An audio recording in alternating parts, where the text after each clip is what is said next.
profesinya sebagai. Demikian pula dengan Sarah Jane agar Allahu Akbar ya Allah lupa terus. Kebetulan saya yang akan menegur si Daniel dan ayam. Ini ayam enaknya digoreng, guys.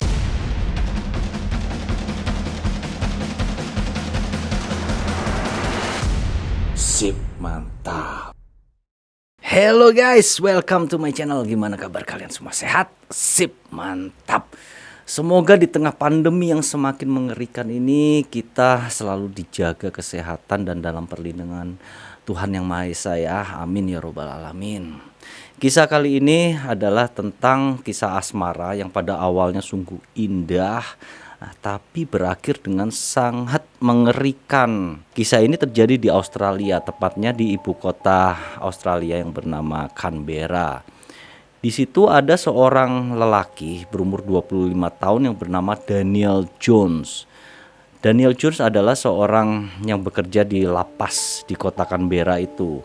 Pada saat itu, tahun 2011, dia bertemu dengan seorang wanita yang cukup manis dan lucu bernama Sarah Jane Parkinson. Saat itu Sarah Jane Parkinson ini bekerja sebagai seorang yang di kapal terbang pramugari, dan saat itu dia berumur 20 tahun, beda 5 tahun dengan Daniel Jones. Pada awal pertemuan, Daniel Jones ini langsung jatuh hati kepada si Sarah ya, dan ternyata cinta tidak bertepuk sebelah tangan. Si Sarah ini menerima Daniel Jones. Dan pada tahun itu pula, hanya berserang beberapa bulan sejak pertemuan mereka pun melangsungkan pertunangan. Jadi biasanya lelaki kan selalu menyiapkan segala sesuatunya, termasuk Daniel Jones yang pada saat itu dia sebetulnya belum mempunyai tempat tinggal sendiri.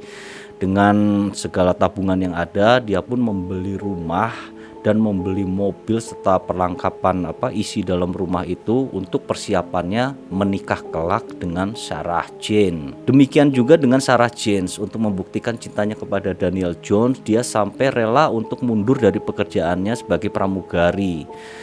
Pertunangan itu berlangsung sampai kemudian tahun 2012. Saat itu Sarah Jane pun mendapatkan pekerjaan yang dekat dengan rumah mereka tinggal. Dia bekerja di kantor polisi Queens Bay di daerah Canberra itu. Dia menjadi seorang juru tulis ya di kantor polisi tersebut. Di kantor polisi itu Sarah ini mulai mendapat beberapa sahabat dekat. Mereka sering kumpul-kumpul sepulang dari jam kantor. Sampai suatu hari Sarah ini tiba-tiba dia mengatakan kepada teman-temannya atau curhat gitu, bahwa ternyata dibalik dari keindahan hubungan Daniel dan Sarah ini, Sarah bilang ke teman-temannya bahwa dia sering mendapatkan penyiksaan, baik secara mental maupun secara fisik. Dan dia nggak cuma ngomong aja guys, Sarah ini bahkan menunjukkan bekas-bekas siksaan yang dilakukan oleh Daniel terhadap dirinya. Jadi ada lebam di kaki, ada lebam di tangan seperti itu. Sementara itu Daniel Jones ini sama sekali tidak mengetahui bahwa calon istrinya ini telah melaporkan hal-hal yang mungkin dia lakukan ini kepada teman-temannya. Kemudian waktu berlalu sampai tahun 2013. Tiba-tiba pada suatu siang hari ada surat pemanggilan dari kantor polisi yang ditujukan kepada Daniel Jones. Dan yang memanggil itu tertera adalah kepala polisian dari Queen Bay. Kan si Daniel Jones ini bingung ya, ini surat panggilan apa? Gua perasaan kagak punya pelanggaran hukum apa-apa.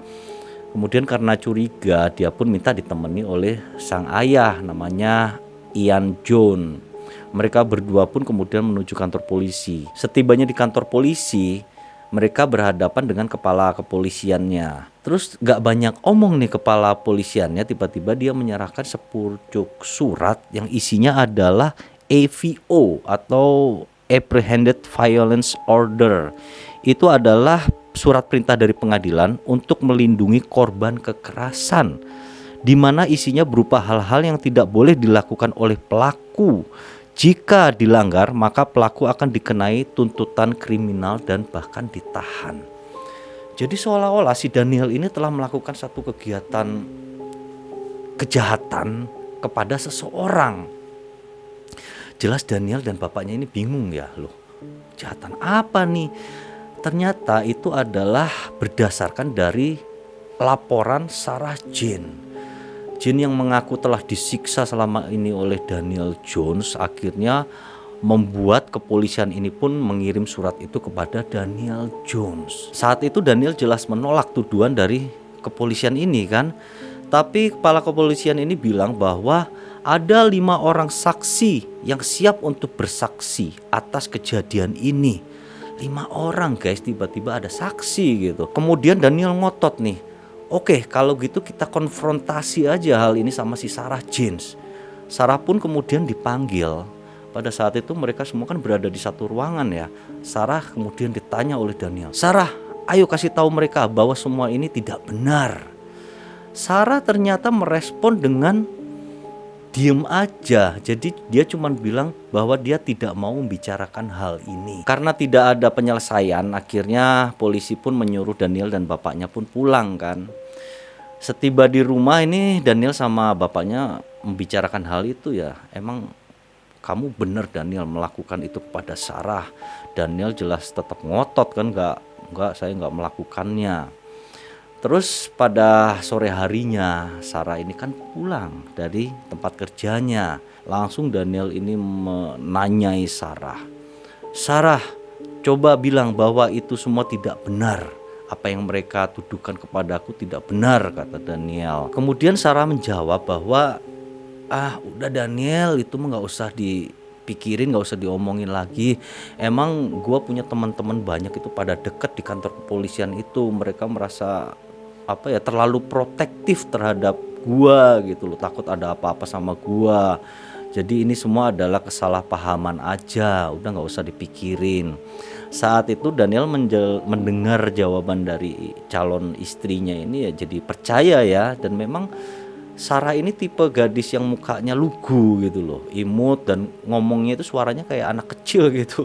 Jadi Daniel langsung percaya pada saat itu. Sementara itu pada keesokan harinya, Ian Jones ini ya, bapaknya si Daniel ini yang masih penasaran, dia kebetulan bertemu dengan Sarah.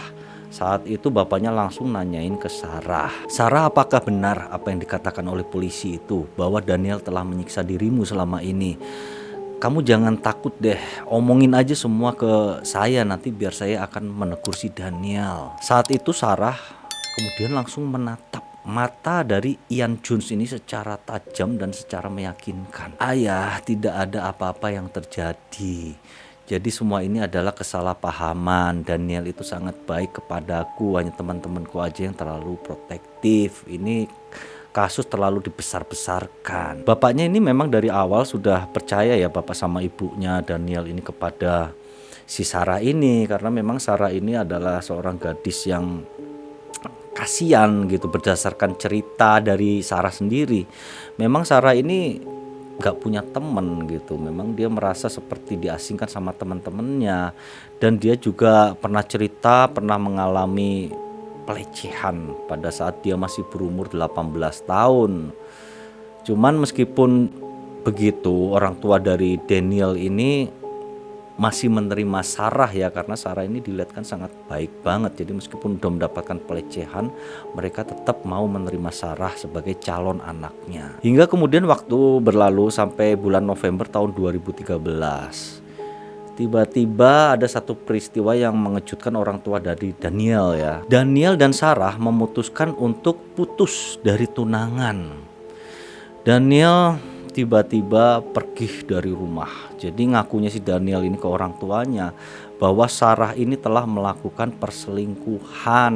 Kemudian otomatis Sarah itu kan tinggal sendiri di rumah itu. Nah, 2 hari setelah peristiwa putusan pertunangan mereka, si Daniel ini kan sedang ngantor, bekerja di lapas tuh. Tiba-tiba dia didatangi oleh polisi yang langsung menggiringnya ke kantor polisi. itu dilakukan di depan teman-temannya. Sempat malu juga ya, itu kan nama baik dia tercoreng tuh. Dia dijemput polisi, ada apa ini? Sesampainya di kantor polisi, Daniel ini langsung disodorkan pada 32 tuduhan kekerasan fisik dan mental yang diadukan oleh Sarah Jane. Dan tuduhannya pada serem guys. Ada yang si Daniel ini telah mukul kepala si Sarah dengan tongkat kayu, ada yang mengencingi Sarah Jane, ada yang pelecehan seksual kepada Sarah Jane, ada yang mencuri iPad, ada yang membobol mobil Sarah Jane. Banyak banget tuntutannya. Saat itu Daniel ini diancam dengan hukuman yang cukup berat ya. Cuman orang tua dari Daniel ini langsung menebus si Daniel agar tidak dipenjara, dan tebusannya lumayan gede saat itu, hingga akhirnya Daniel pun dibebaskan dengan bersyarat. Tapi yaitu dia tidak boleh menghubungi si Sarah, tidak boleh mendekati Sarah, pokoknya tidak boleh ada komunikasi dengan Sarah. Sepulang dari kantor polisi, Daniel yang tadinya kan dia nginep di rumah temennya ya, menclok-menclok gitu, dia sekarang tinggal di rumah orang tuanya, sedangkan Sarah tetap tinggal di rumah yang dibangun oleh Daniel. Karena Daniel membangun rumah, beli mobil, itu semua di atas namakan calon istrinya, yaitu Sarah Jane. Kemudian waktu berlalu lagi sampai tanggal 21 Maret tahun 2014. Ada satu kejadian lagi yang mengejutkan di rumah Daniel ini. Daniel dan orang tuanya yang lagi santai di rumah bersama kakak ipar dari Daniel ya, tiba-tiba didatangi oleh polisi lagi. Dan polisi datang ini untuk menangkap Daniel untuk dibawa ke kantor polisi dengan tuduhan telah memperkosa Sarah Jane Parkinson. Saat itu jelas Daniel menolak ya tuduhan itu. Dia pada awalnya kan jelas gak mau gitu. Gua gak ngelakuin, kenapa gue dibawa kantor polisi. Dan itu diperkuat oleh kakak ipar dari Daniel. Jadi kan polisi ini menyebutkan tentang kapan dilakukannya perkosaan terhadap Sarah Jane kan, dan waktu jamnya itu kapan. Kebetulan kakak ipar dari Daniel ini pernah memoto si Daniel ini pada saat waktu yang mirip dengan apa yang disebutkan oleh polisi. Karena kalau kita moto itu kan ada filenya ya, kapan waktu diambilnya dan jamnya diambilnya itu kan ada gitu di foto. Setelah dicocokkan itu hampir mirip dengan kejadian saat si Daniel dibilang memperkosa Sarah. Lagian jarak antara rumah orang tua Daniel dengan rumah Daniel itu jauh gitu. Jadi kalau habis dia moto terus langsung kabur memperkosa Sarah itu nggak mungkin. Polisi ini tidak mempercayai bukti yang ditunjukkan oleh kakak ipar Daniel, padahal ini adalah bukti yang ilmiah, udah jelas-jelas gitu ya. Daniel tetap dibawa ke kantor polisi. Keluarga Daniel jelas berusaha untuk gimana caranya agar Daniel ini bisa bebas dari ancaman penjara. Tapi 2 hari kemudian setelah penangkapan Daniel, tiba-tiba polisi mengirimkan surat AVO. Itu surat yang sama yang diterima Daniel dulu itu tentang menjauhi seseorang, dan surat itu dibuat atas pengaduan dari Sarah Jane. Ternyata ayah Daniel ini menurut Sarah Jane telah meneror Sarah Jane karena kejadian Daniel kemarin itu, hingga bapaknya pun tidak boleh menemui, berkomunikasi dalam radius berapa ratus meter gitu dari Sarah Jane. Setelah itu orang tua Daniel ini kan berusaha membebaskan anaknya tadi kan, mereka sampai mengajukan jaminan gitu agar anaknya ini bisa bebas. Tapi ternyata uang jaminan pembebasan anaknya ini ditolak oleh kepolisian, hingga Daniel pun dijebloskan ke penjara, dan penjaranya bukan main-main tapi penjara dengan keamanan tertinggi. Dia nyampur dengan dengan narapidana kelas kakap lainnya. Orang tua dari Daniel ini sekuat tenaga gimana caranya agar bisa membebaskan Daniel dari penjara. Mereka sampai mengusahakan segala macam itu, sampai ngeruk tabungan mereka sebanyak hampir 6 miliar rupiah. Dan tensi atau ketegangan yang dialami oleh mereka ini sangat tinggi, hingga hal itu sampai menyebabkan sering berantem gitu ya bapak sama ibunya ini, hingga sampai hal ini menyebabkan kedua orang tua Daniel ini bercerai. Sementara itu nasib dari Daniel di penjara, rupanya dia sangat tertekan secara emosi dan batin, sampai dia mau bunuh diri di penjara. Dan itu dia tuangkan dalam surat yang dikirimkan kepada kedua orang tuanya. Menerima surat itu, kedua orang tua dari Daniel ini serasa seperti dikejar-kejar waktu untuk cepat-cepat ingin membebaskan Daniel dari penjara. Sementara itu untuk kasus dari Daniel ini dilimpahkan ke divisi kriminal di negara Canberra itu. Yang menangani adalah detektif wanita yang bernama Lisa Alexander. Lisa Alexander ini adalah tipe detektif yang sangat teliti dalam menggali sebuah kasus. Lisa mendapatkan kasus ini, dia sangat bersemangat ya, karena dia kan ingin melindungi korban yang teraniaya gitu. Dalam hal ini kan si Sarah Jane itu kan, jadi dia ingin si Daniel ini mendapatkan hukuman yang setimpal dengan perbuatannya. Hingga dia ngorek sana sini sampai akhirnya ditemukan fakta yang justru semua yang dituduhkan kepada Daniel itu ternyata gak cocok. Bahkan akhirnya kecurigaan dari Lisa ini justru mengarah kepada si Sarah Jane. Dan memang pada awal-awal dia itu curiga kepada Sarah Jane ya. Biasanya seorang kriminolog ini kan bukan hanya soal meneliti, tapi dia kejiwaan dari seseorang itu dia harus bisa membaca kan. Seseorang yang baru saja mendapatkan musibah seperti ini itu harusnya kan terpukul, sedih, murung atau gimana kan.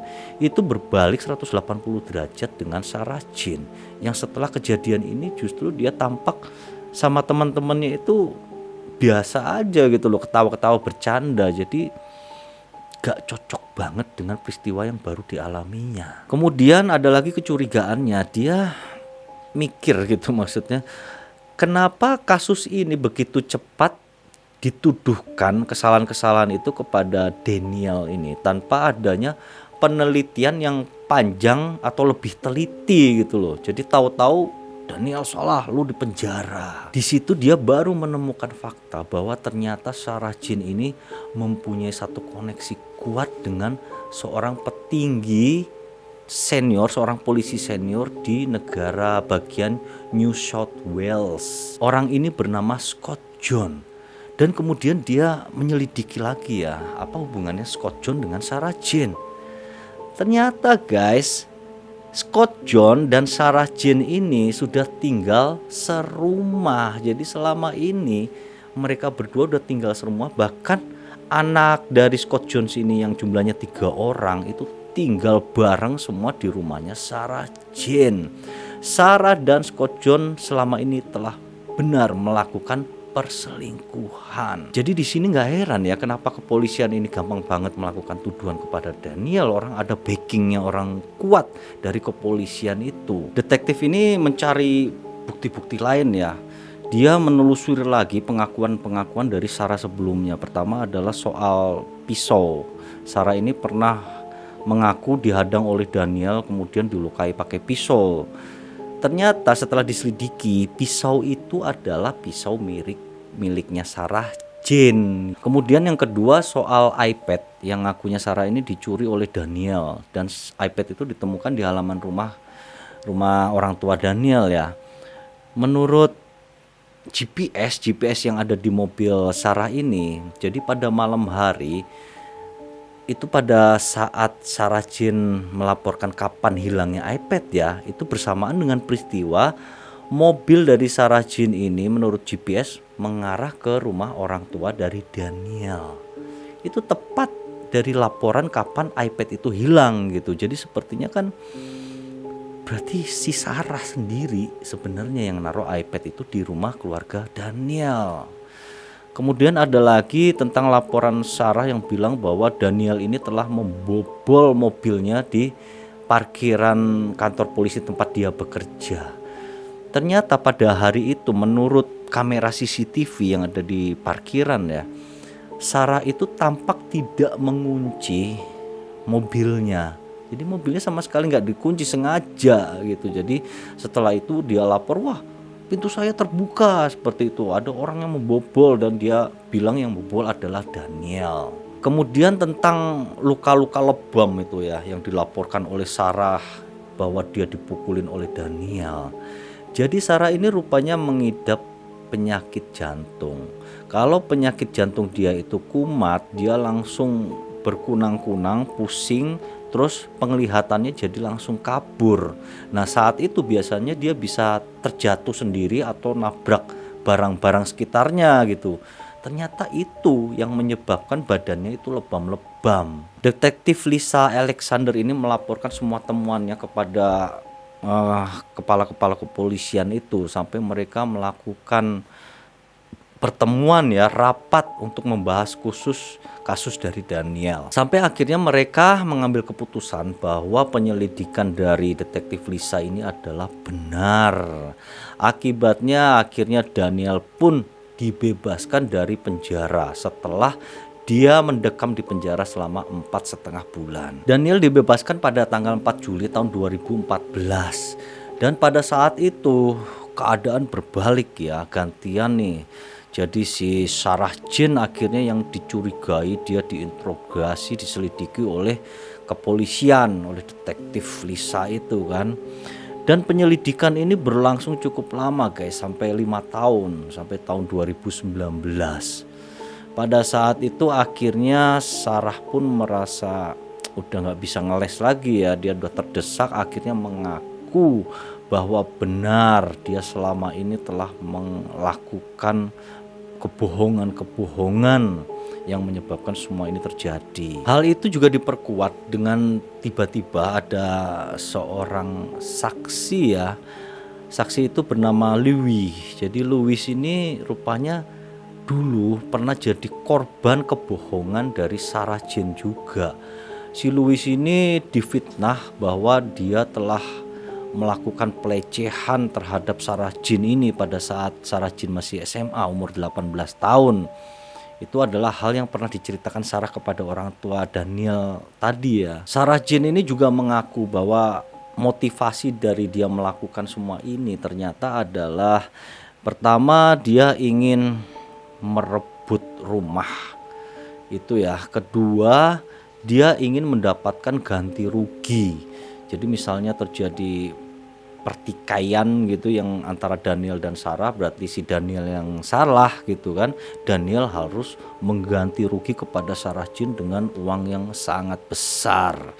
Dan yang ketiga, pemicu sebenarnya ya kalau menurut gua ini jelas adalah karena Sarah ini telah berselingkuh. Kasus ini pun kemudian bergulir ke pengadilan hingga pada bulan Januari tahun 2019 Sarah pun akhirnya dijatuhi hukuman 3 tahun dan 1 bulan penjara.